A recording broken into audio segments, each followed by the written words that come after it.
The tabernacle, a sanctuary built by the command of God, was to be the dwelling place of the Most High among His people. It stood as a symbol of God's desire to be near His people. Every detail of the tabernacle, from its construction to its service, was filled with profound meaning and divine order. The sacrifices and offerings performed at the tabernacle were a means of reconciling sinful humanity with a holy God.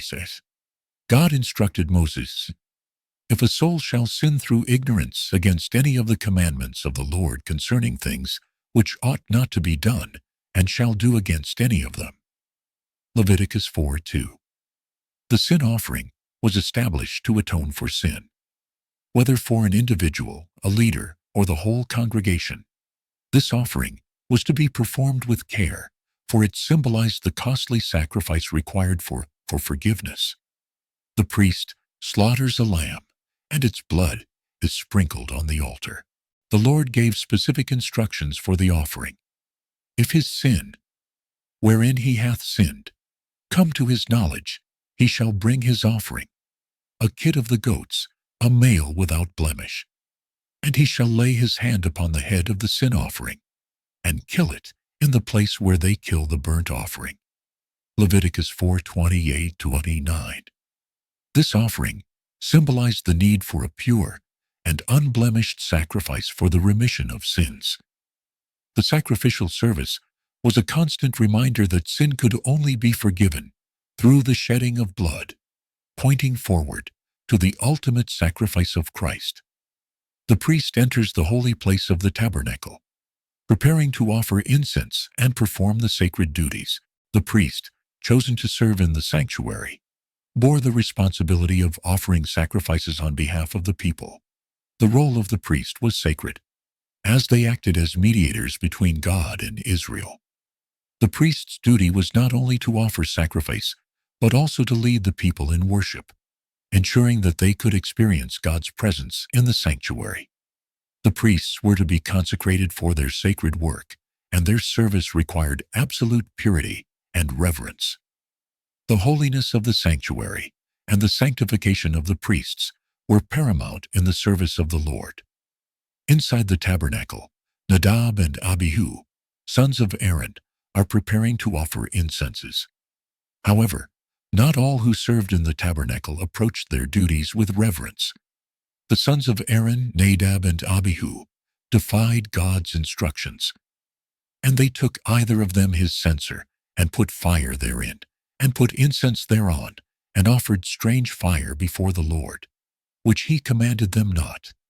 Leviticus 10:1. Nadab and Abihu offering incense before the Lord, but a strange fire emerges from the altar. Their offering was not in accordance with God's command, and they were consumed by fire from the Lord. The scriptures tell us, "And there went out fire from the Lord, and devoured them, and they died before the Lord." Their sin was that they offered incense in their own way, without regard for the sacredness of the service. The solemn assembly outside the tabernacle. The people mourned the loss of Nadab and Abihu. The tragic death of Nadab and Abihu was a solemn warning to the people of Israel. They had broken God's command and treated his holy service with irreverence. The sin of Nadab and Abihu served as a reminder that God's holiness must be revered, and that his instructions must be followed to the letter. Then Moses said unto Aaron, "This is it that the Lord spake, saying, I will be sanctified in them that come nigh me, and before all the people I will be glorified." Leviticus 10:3. God would not tolerate any dishonor in his presence, and his name was to be sanctified in all his worship. The lesson is clear. God cannot and will not accept unauthorized worship. The way to approach God is by his command, with humility and reverence. The people of Israel gathered in prayer and reflection, considering the importance of following God's commands. The incident of Nadab and Abihu highlights an essential truth. We are to approach God with holiness, reverence, and obedience. The tabernacle was designed to show us that God is a God of order, precision, and beauty.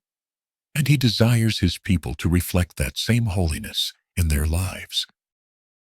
The service of the tabernacle teaches us that God's presence must be approached with awe and sanctity.